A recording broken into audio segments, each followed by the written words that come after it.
Hey guys, welcome back to Born to Talk About Sports. I am your host Steve Bourne, and today we're going to preview Super Bowl 56, which takes place as I'm recording this tomorrow evening at SoFi Stadium in Inglewood, California, with the NFC West champions Los Angeles Rams versus the AFC North champions, the very surprising Cincinnati Bengals.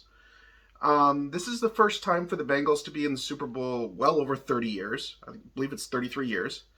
And for the LA Rams, they were just in here a few years ago with a very disappointing, one of the most boring Super Bowls ever, 13-3 loss to New England Patriots, which was Tom Brady's last Super Bowl as a New England Patriot. Both teams have had almost a bit of a different road to get here. Cincinnati, for the previous two seasons, had a combined 6 wins coming into this year. Finally got healthy. Joe Burrow took a big step. Got his star receiver from LSU, Jamar Chase. The chemistry was still there in the NFL, along with Joe Mixon, their running back, and just a well-balanced attack. With timely defense and timely plays, and McPherson, a very clutch kicker, has gotten them to I don't say an upset over the Raiders, but definitely an upset over the Titans, and definitely a major upset over the Kansas City Chiefs. So for the Who Dey Nation in Cincinnati, this is a long time coming through the Carson Palmer era, the Andy Dalton Red Rocket era with the Chad Johnson and TJ Hushmanzada and AJ Green. And then you go to the LA Rams, who were almost one of the teams thought that had a legit shot at the Super Bowl this year, with Matt Stafford finally getting free from Detroit. And you got, Cooper Kupp, who had a really good year last year. This year was the best receiver in the NFL, and I don't think anyone would even argue that. And you've got Jalen Ramsey. They added Von Miller. They added Odell Beckham Jr., who was a train wreck in Cleveland. And then they just rode the momentum. Played well in their first playoff game. Go to Tampa, beat Brady and the Bucks on a fantastic game, and really good finish with Tampa almost making the comeback, and then they pulled almost what Kansas City did to Buffalo. 3 plays, get yourself in field goal position. This time, it won the game as opposed to just get to overtime. And then in the NFC Championship game against the 49ers, again, with them, timely defense. And I think that's been pretty much almost the story of these NFL playoffs. It's either timely defense or very bad time management defense. If you go to, say, what happened with Tampa and the Rams leaving Cooper Kupp wide open to get into field goal range, or what Buffalo did, allowing basically Travis Kelce to have free range to get into field goal position with, again, starting the drive at your own 25 with 13 seconds left. But Kansas City had all their timeouts, so there you go. With this Super Bowl, though, like I said, you've got 2 quarterbacks who've never even come near this far in the playoffs. I mean, neither one of them actually won a playoff game. So I do, like I said on my last YouTube video, I do expect the first quarter to be a bit of a feeling out process, a bit of shaking off the nerves. It will not be great football. I can almost guarantee you that. With listening to a friend of mine, the Ginger, Steph Kerr's podcast, he brought up an interesting point that this is the first time where 2 number 4 seeds have qualified, who've advanced to the Super Bowl. So I think, like I said, the viewership, I think, will be there.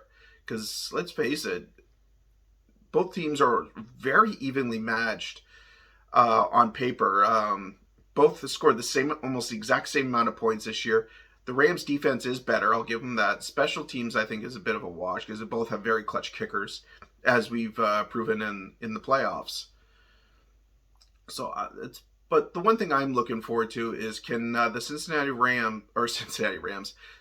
Bengals offensive line hold up to that pass hold up for pass protection for Burrow, because they didn't against Tennessee and got slaughtered.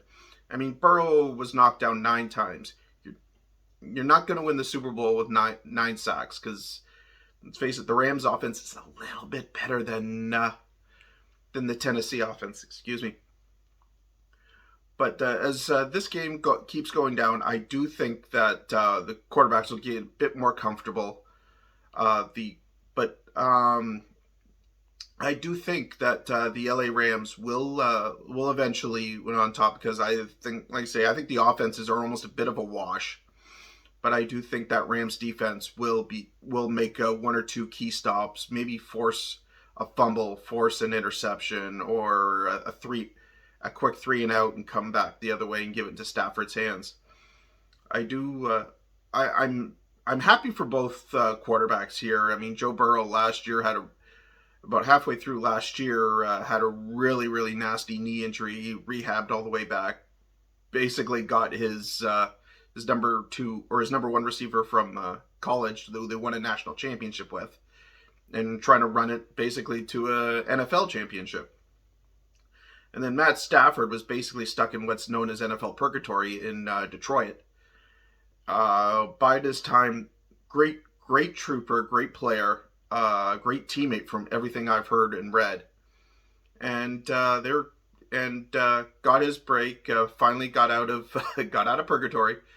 And next thing you know, he's in the Super Bowl. I mean, you had Calvin Johnson for years, but that Detroit team, I'm sorry, they need to go.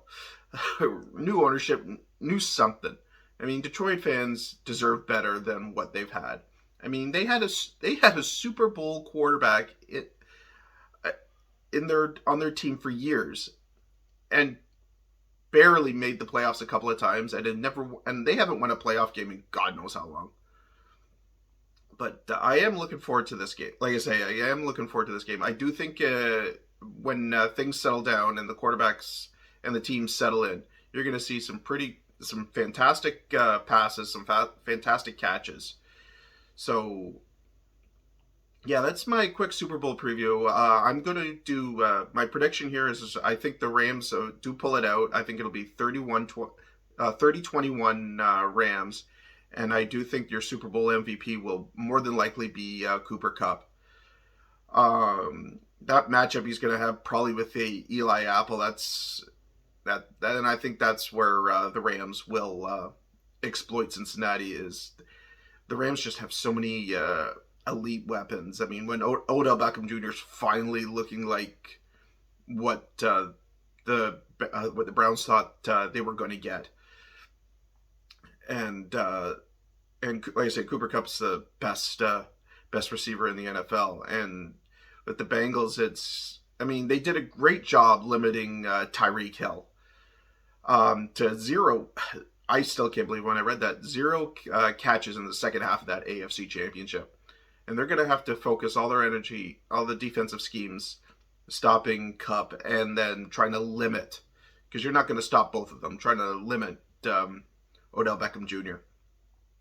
But like I said, I do think, though, the Rams do find a way, just because they do have like the better defense and can and have just better matchups, I guess is the best way to put it. So again, I'm only going to be about a 10-minute video today, but again, thank you very much for all the views. The last video is my most watched yet. Again, if you're going to watch the Super Bowl tomorrow, Sunday night, if you're going somewhere else to a bar or friends, please make sure you have a safe ride home or spend the night. We don't need more tragedies on the road because some idiot decided to have a few beers and thought it was okay to drive home. Guarantee you the police will be out for full ride and spot checks. So don't do anything stupid, guys. Enjoy the game. Have a few wings. Have a few beers. Or have any kind of drinks you want. But again, enjoy the game. It's the last NFL game we're going to get till September. So enjoy it. If you like that kind of music, enjoy the halftime show. Not my cup of tea, but I'll still glance on it occasion. And again, be safe out there. And thank you very much.